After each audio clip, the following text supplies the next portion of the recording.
Olá meninas, tudo bom?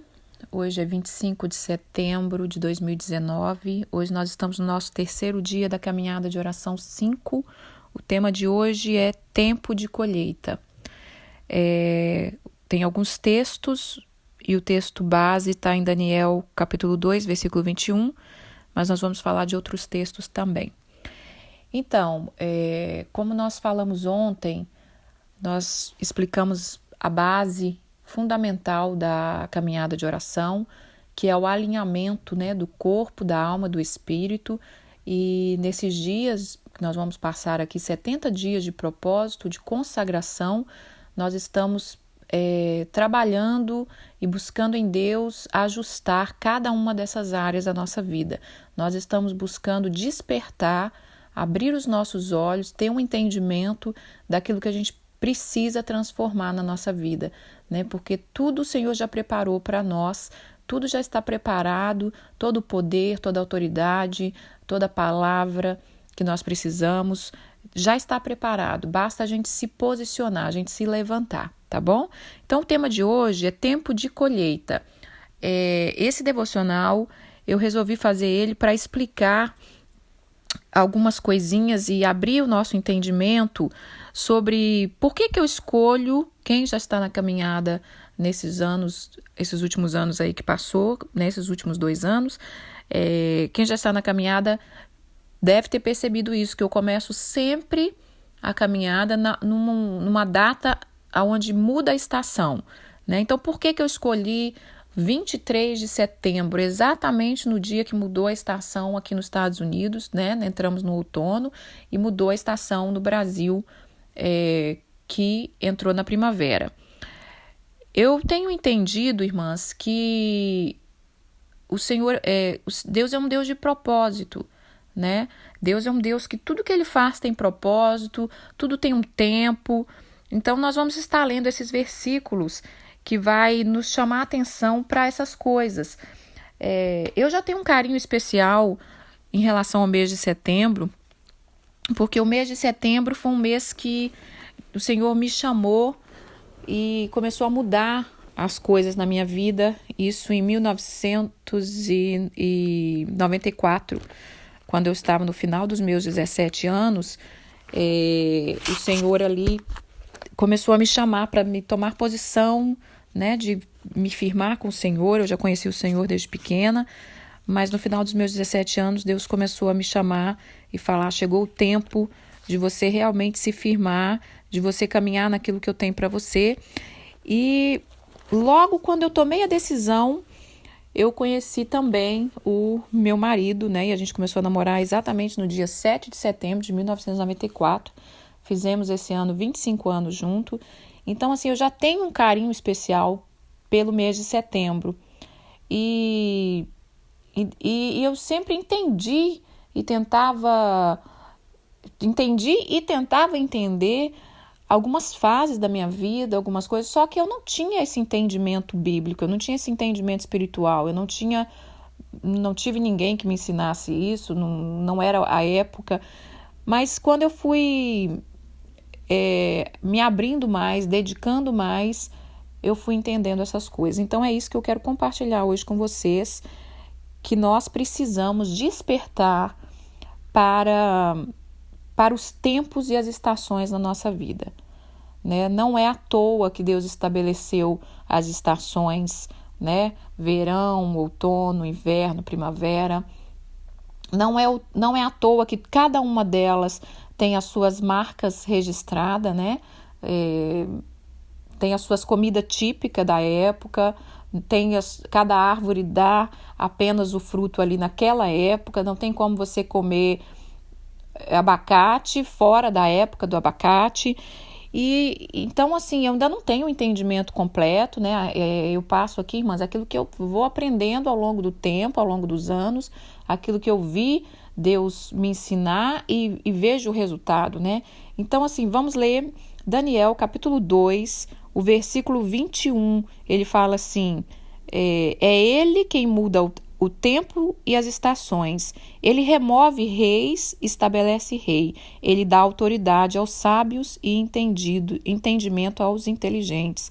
Eu amo o livro de Daniel. Daniel é um homem sensacional, né? Já falei para vocês que Daniel é o exemplo de um homem que, para mim, é como se a vida dele, ele viveu o propósito da caminhada de oração, o que eu sonho para a minha vida, para a vida das mulheres que o Senhor vai colocando diante de mim. Uma vida de disciplina, uma vida de intimidade com Deus, uma vida de discernimento, uma vida de revelação, de entendimento, de inteligência. Então, Daniel escreveu isso aqui, que é ele que muda o tempo, as estações. E nessa mudança de tempo, ele estabelece rei e ele tira rei. E ele dá sabedoria aos sábios, entendimento ao inteligente. Então, quanto mais você é sábio, quanto mais você busca a sabedoria de Deus, mais sábio você se torna. Quanto mais você busca entendimento, mais entendido você fica. Quanto mais você busca e desperta para a inteligência, mais inteligente você vai ficar. Mas para que toda essa sabedoria, todo esse entendimento, toda essa inteligência? Aí nós vamos ler agora Eclesiastes, capítulo 8, versículo 5 e um pouquinho do versículo 6. Um dos versículos que eu mais amo. Tem muita gente nova chegando na caminhada de oração. Vocês vão, com o tempo, entender, né? Às vezes eu vou repetir algumas coisas, mas é porque nós já estamos fazendo a 5ª temporada. Então, muitas meninas já me entendem, já me conhecem há muito tempo. Mas que vocês que estão chegando agora possa mergulhar nesse tempo que Deus está trazendo na vida de vocês. Então vamos ler o capítulo 8 de Eclesiastes, que é um dos meus versículos favoritos e que foi o versículo que há 6 anos destravou na minha vida coisas sensacionais, que foi quando eu entendi isso aqui, ó. Vamos ler o versículo 5 do capítulo 8 de Eclesiastes.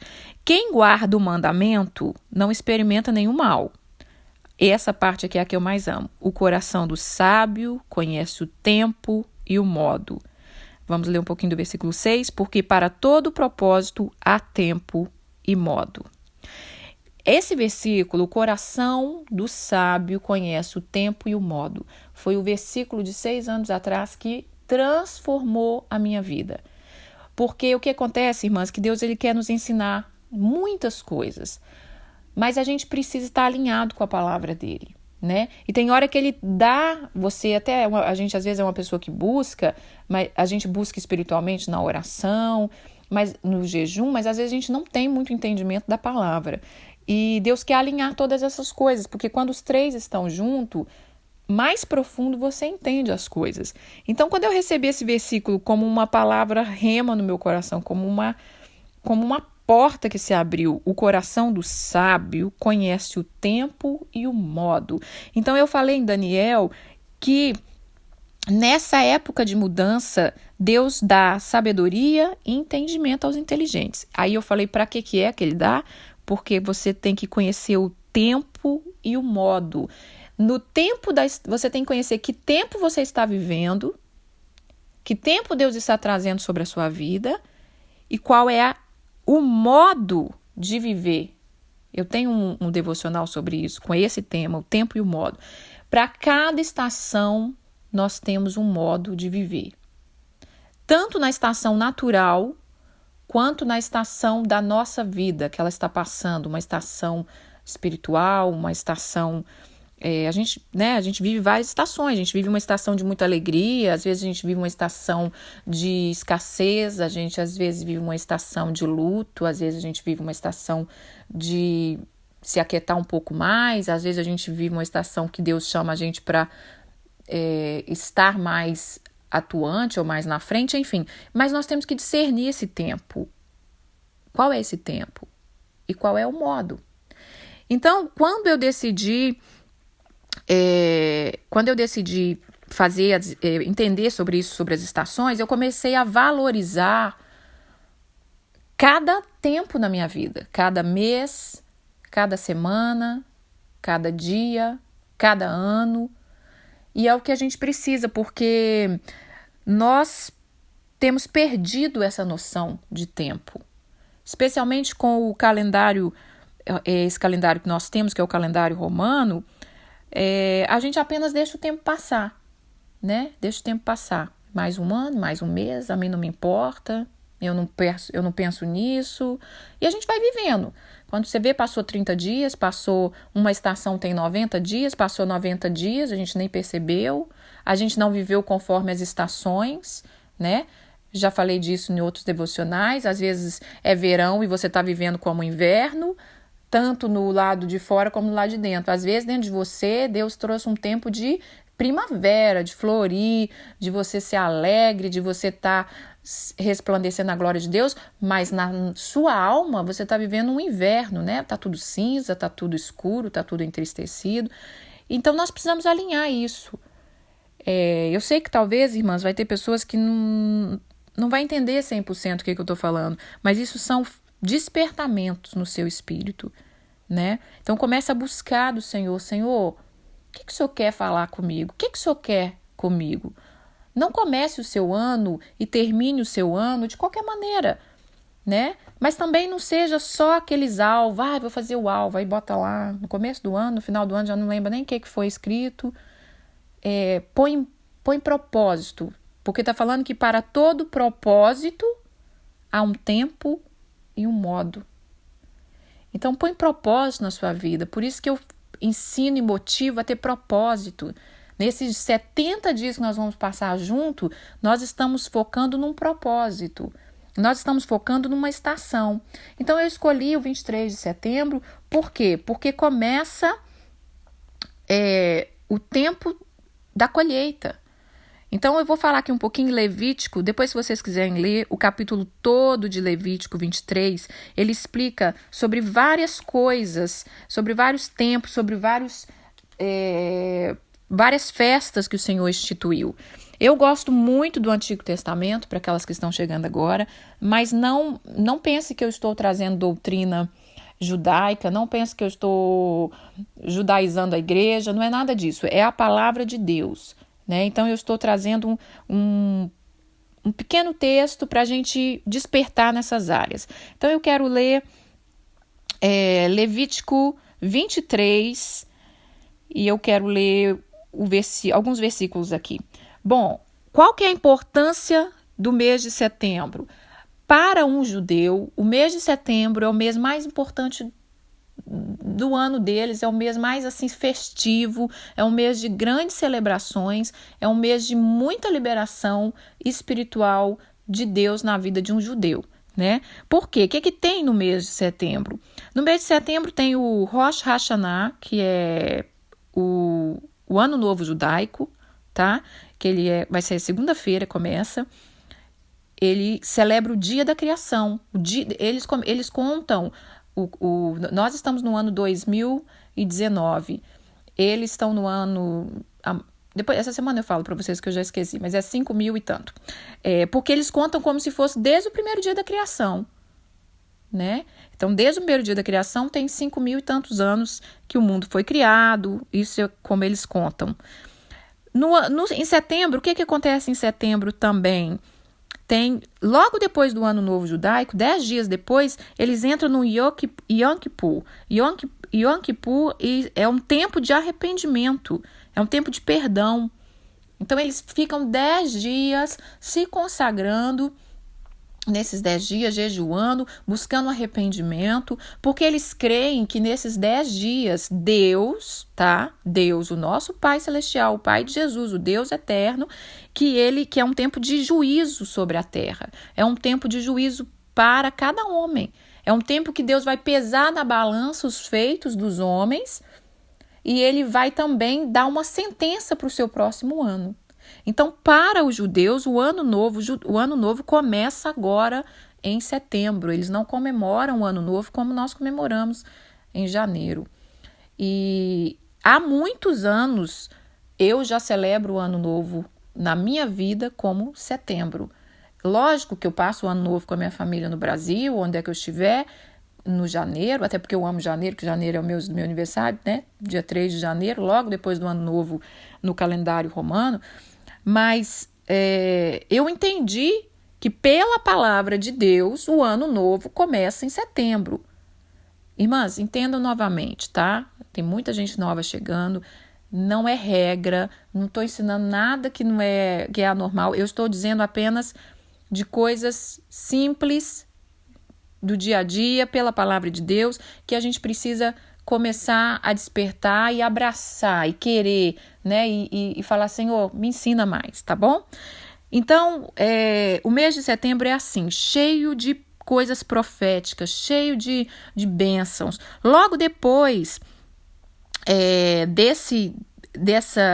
da celebração do Rosh Hashanah, do Yom Kippur, vem-se a festa do Tabernáculos também, que é junto aí nesse meado, que é uma celebração onde o povo de Israel precisa relembrar o tempo que eles passaram no deserto, precisa relembrar o tempo do sustento que Deus deu para eles ali no deserto. Então eles fazem uma tenda, né, na sua casa, no quintal, e por 7 dias eles vão dar uma passadinha ali naquela tenda para dar uma relembrada.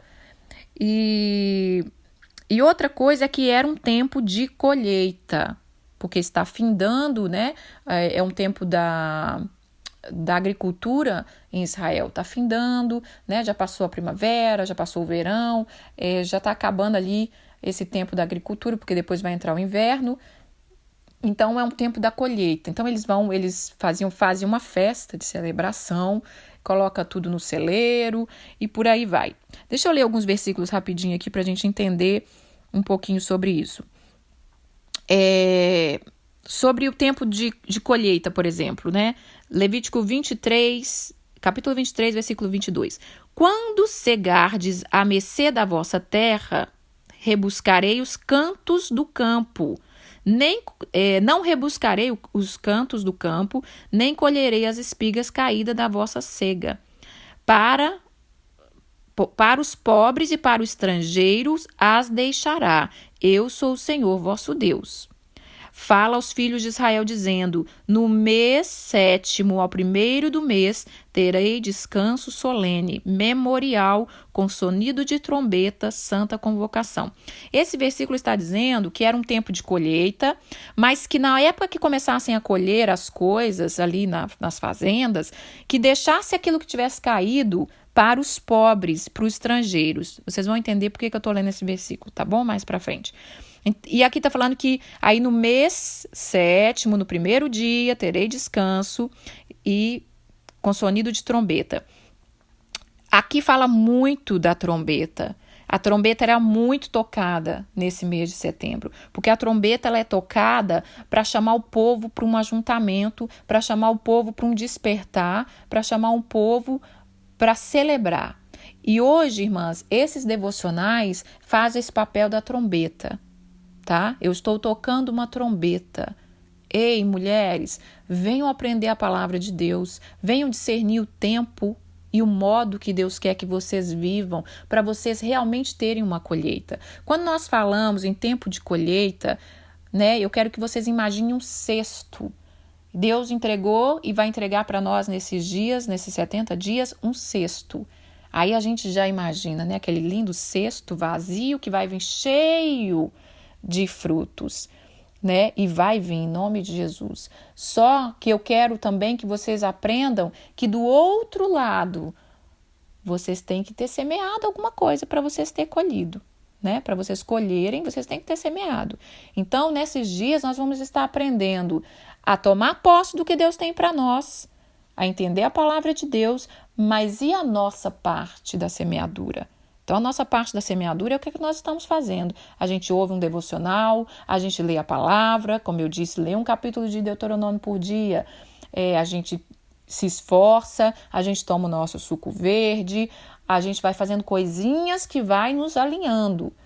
Porque muitos querem colher, mas quer colher até aquilo que não plantou, né? Quer ter uma vida próspera, bem-sucedida, mas não está fazendo nada para isso. Espera cair do céu. Não quer entender nem o tempo, nem o modo, nem que tempo Deus está trazendo sobre nós e nem quer entender que modo Deus quer que nós vivamos naquele tempo. Então, vou ler um pouquinho mais aqui. No versículo 33 do capítulo 23 de Levítico, fala sobre a festa dos tabernáculos. E o Senhor disse assim, disse o Senhor a Moisés, fala aos filhos de Israel, dizendo, no 15 dia deste mês sétimo, esse mês sétimo é entre setembro e outubro, tá? Eles contam um mês, eles contam os dois juntos. Será a festa do tabernáculo ao Senhor, por 7 dias. No primeiro dia haverá santa convocação, nenhuma obra servil fará. 7 dias vocês vão oferecer oferta queimada ao Senhor. No 8º você vai ter uma santa convocação. Aí vamos aqui para o 37. Estas são as festas fixas do Senhor, que proclamarei para a santa convocação, para oferecer as ofertas ao Senhor. No versículo 40. No primeiro dia tomarei para vós outros frutos das árvores formosas, ramos de palmeira, ramos de árvores frontosas, salgueiro de ribeiro, e por 7 dias vos alegrarei perante o Senhor. Celebrarei esta com festa ao Senhor por 7 dias cada ano. É estatuto perpétuo pela vossa geração, no mês 7º celebrarei. 7 dias vocês vão habitar em tendas, versículo 42 está falando. Tendas feitas de ramos, todos os ramos naturais de Israel, vocês vão habitar em tendas, para que saiba a vossa geração, que eu fiz habitar os filhos de Israel nas tendas, quando os tirei da terra do Egito. Eu sou o Senhor. Por que eu estou lendo isso? Para vocês entenderem que nosso Deus é um Deus de celebração. Quantas vezes eu falei aqui? Vocês vão celebrar, aí vocês vão trazer os frutos, é um tempo de colheita. Então, irmãs, Deus está nos chamando a viver um tempo de colheita na nossa vida, mas entender, nós não temos vivido muita coisa, eu acho que tudo, irmãs, nós não temos vivido tantas coisas na nossa vida, porque nós não entendemos o tempo e o modo. E quando você lê Levítico 23, que lá fala da festa das primícias, festa do tabernáculo, festa de Pentecoste, é festa para tudo quanto é lado, irmãs. Deus é um Deus de festa, Deus é um Deus de celebração. Mas todo o tempo, Deus, nessas épocas, Deus falava assim, nenhuma obra vocês vão fazer. E é engraçado você ver um Deus mandando as pessoas pararem de fazer coisas. Para um pouco e vem celebrar comigo. Só que nessa época que estamos vivendo, ninguém para nada. A gente para fazer coisas que não presta, né? A gente para a internet, para fofoca, para o telefone, para ir em lugares que não vai trazer nada de bom para a gente. Para isso a gente para, mas para viver um tempo com Deus, como está sendo aqui agora nesse devocional, não tem parado. As pessoas não têm parado. Diante do Deus Todo-Poderoso que nos criou, que quer nos transformar, nós não temos parado diante dele. E por isso que o povo de Israel continua sendo uma nação até hoje, depois de tantos anos, né? 5.000 anos está esse povo aí caminhando e Deus guiando e Deus sustentando, porque ainda que eles então, ainda muito às vezes adormecido em algumas áreas, eles continuam sendo obedientes ao Senhor nessas áreas de entender, eu tenho um Deus, né? Você vê que um tempo difícil da vida deles, que foi viver no deserto, e hoje, ainda hoje, eles celebram, eles relembram, o meu Deus me sustentou no deserto. Mas não é isso que nós fazemos hoje. O que nós fazemos? A gente amaldiçoa o tempo da dificuldade, né? A gente pragueja, a gente não celebra as estações, né? Eu odeio o inverno, eu não suporto o verão, o verão é muito calor, eu detesto, o inverno é muito frio, eu odeio, aquele mês aconteceu isso na minha vida, eu não consigo nem lembrar, não suporto o mês tal quando entra. Então, assim, nós precisamos mudar as nossas concepções, né? Então, vamos lá. Mas para terminar, eu quero falar sobre Ruth, tá? Vamos falar sobre Ruth. Ruth, quem conhece a história de Ruth, eu vou pincelar rapidinho, né?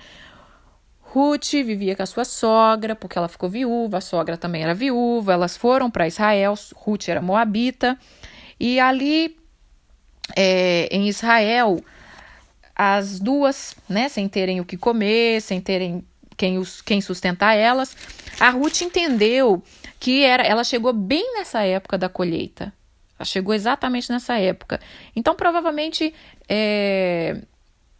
a Noemi, que é a sogra de Ruth, deve ter contado para ela, olha, aqui nessa época, ou quando ela talvez estava chegando, né, com a caravana, né, que os viajantes viajavam com caravana. Então, às vezes, ela chegando, ela viu as pessoas colhendo ali na beira da estrada, e ela deve ter perguntado para a sogra dela, né, o que é isso que esse povo faz? E a sogra, né, deve ter explicado, olha, isso as pessoas que não têm condição. Em Levítico, Deus deixou a lei. Lembra que eu li para vocês que na hora da colheita não colhesse aquilo que caísse nos cantos? Então, explicou para Ruth, eu creio, né? Estou imaginando aqui, irmãs. E Ruth deve ter pensado, opa, então tem como nos sustentar, né? E ela vai e pede ali, você tem que ler, né? O capítulo 2, vai lendo aí que vocês vão entender, irmãs, né? Não posso dar também tudo mastigado. Mas ela falou, eu posso ir fazer isso por nós? Eu posso ir lá tentar colher? Eu vou achar um campo aí, eu espero que Deus abra as portas, que eu ache um campo bacana. E ali ela foi. Ela foi e começou a colher. E aqui fala, ó, no capítulo 2. Ruth falou para Noemi, deixa eu ir ao campo, eu vou apanhar espigas atrás daquele que me favorecer. E ela disse, vai minha filha. Então Ruth começa, aqui no capítulo 2, ela começa a colher. Ela entrou num campo, ela achou aquele campo, sentiu paz, ficou ali, ela colheu, e era um campo de Boaz, né? E Boaz fazia parte da família ali de Noemi, e que ele, no futuro lá, vai ser o resgatador dela.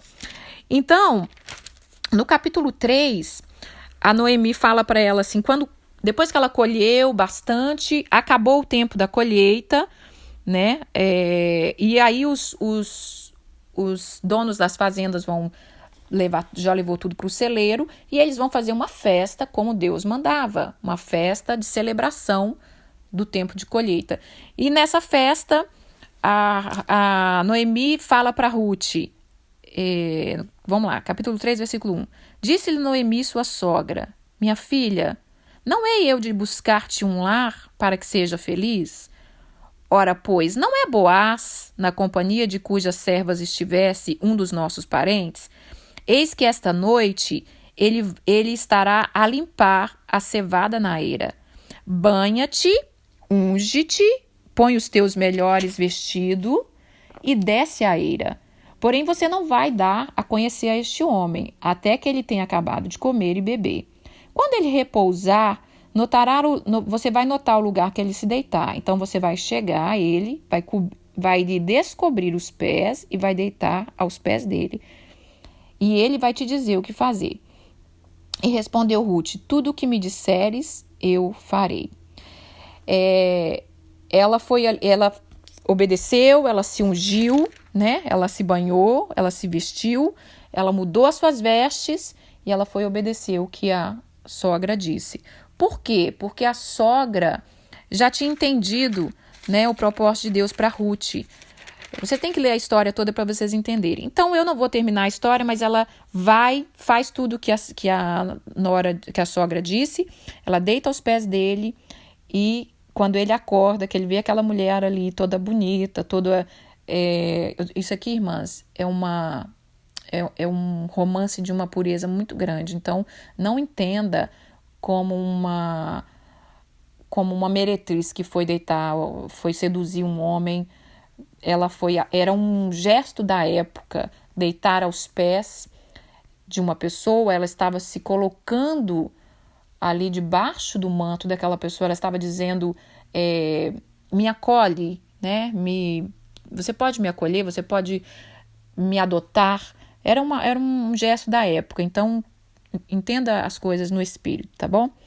E ali ele acordou, ele ficou maravilhado, porque ele entendeu, né, que Deus estava trazendo para ele ali também uma mulher para ele cuidar, porque ele não tinha esposa, não fala aqui no texto, né, talvez ele pudesse ser viúvo, não sabe se. E ali ele fala para ela assim, olha, no versículo 15 do capítulo 3, disse-me, dá-me o manto que tens sobre ti. e segurou. Ela o segurou, ele encheu de 6 medidas de cevada, lhe pôs as costas. Então entrou ela na cidade.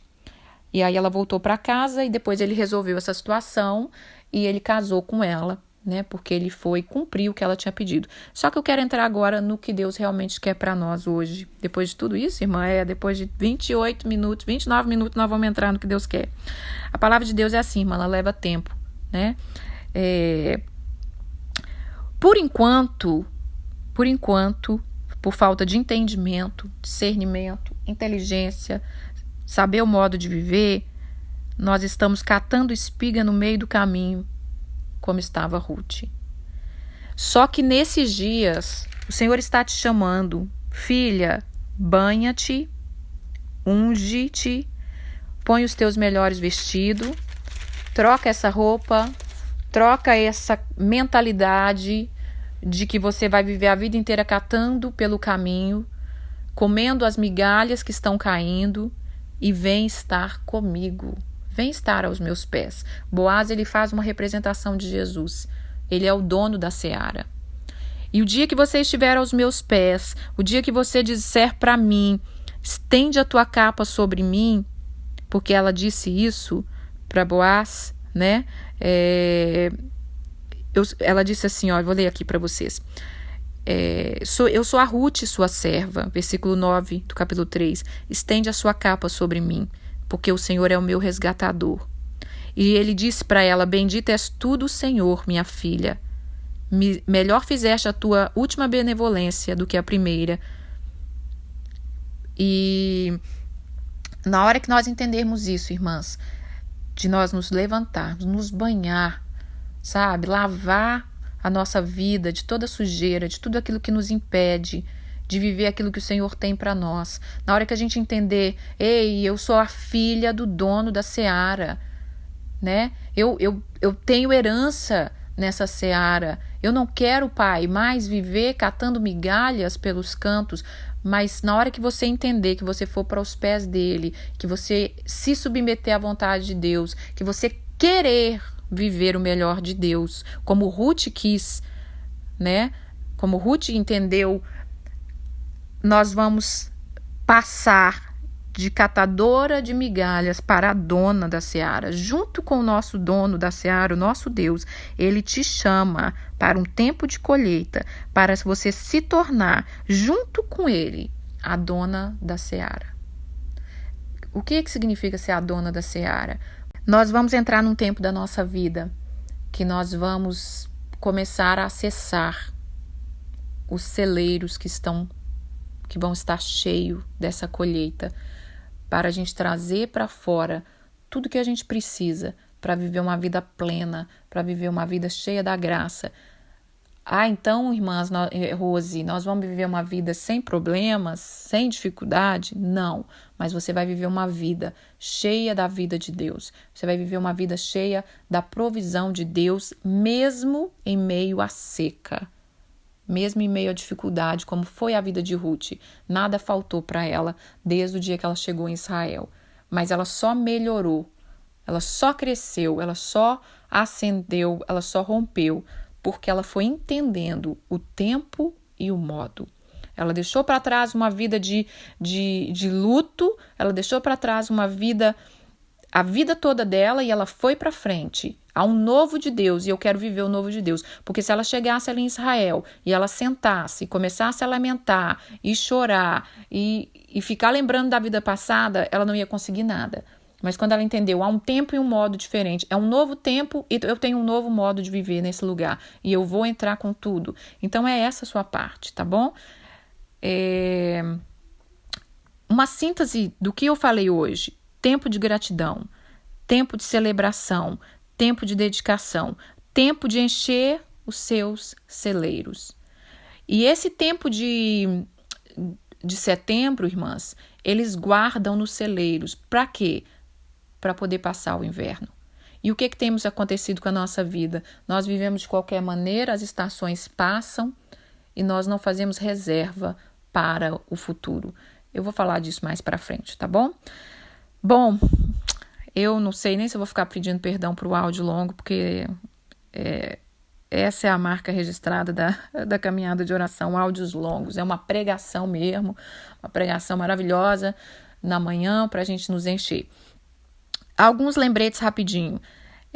Os áudios são provavelmente sempre pela manhã, mas pode ser, tá, irmãs, que um dia ou outro não aconteça, então fiquem tranquilos que na hora que der, no dia vai sair o áudio. Outra coisa, sobre o suco verde, muitas mulheres perguntando, você pode estar mudando o suco verde, você pode acrescentar outras coisas, você pode acrescentar cenoura, você pode acrescentar beterraba. Procurem, irmãs, na internet, tá bom? Eu não posso dar tudo mastigado, eu adoraria, mas eu não tenho tempo para isso e não vivo só disso, de ficar aqui falando. É um prazer, adoraria fazer isso, tá? Mas não é ainda o tempo. Mas procura na internet, digitem sucos verdes, suco natural, então vai misturando, né? A base é aquela, não pode mexer na base. A base é maçã, abacaxi, couve, gengibre. Você pode botar a laranja, se você não se dá muito bem com o abacaxi. Outra coisa, observem o seu corpo. Tá? Você tomou, você não se sente bem, você não tem jeito. Olha, irmã, eu não tenho jeito, eu não me sinto bem, eu tô com vontade de vomitar, vai me fazer mal. Não tomem, tá bom? Por mais que seja bom para a saúde, tudo que a gente vai fazer para nossa saúde, ela tem que estar com o espírito. Você tem que estar com o espírito pronto para aquilo. Não adianta você fazer uma coisa que você não quer, que você não gosta. Aquilo vai fazer mal pra gente. E talvez você também não se dá bem com algum ingrediente do suco. Então, não faça, fica tranquila, tá bom? Não é regra aqui, é uma dica. E escolha o teu melhor horário. E é isso, tá bom? Um beijo, fiquem com Deus. E uma pena que o áudio cortou e vai ter que ser em 2 etapas. Outra coisa, a musiquinha que eu coloco não é para enfeitar o devocional, tá bom? É porque faz parte do devocional. A música de hoje, ela é completa o devocional. Quando vocês tiverem tempo, escutem a música, escutem o louvor, tá? As 2 músicas que eu coloquei ontem, que é a mesma, é a música que mais tem falado ao meu coração. E nós vamos ter um devocional com uma frase dessa canção de ontem. E eu vou pôr ela de novo. E deixa a canção entrar no seu coração. A música, irmão, louvor, a Bíblia diz, o Deus habita no meio dos louvores. Então, coloque louvor na sua vida. Não perca tempo ouvindo outras coisas, não. Dê um tempinho, coloque louvor, né? Coloque a musiquinha quando você estiver arrumando para ir trabalhar, quando você estiver cozinhando, quando você estiver no carro. Encha a sua vida das coisas de Deus, tá bom? Um beijo, fiquem com Deus.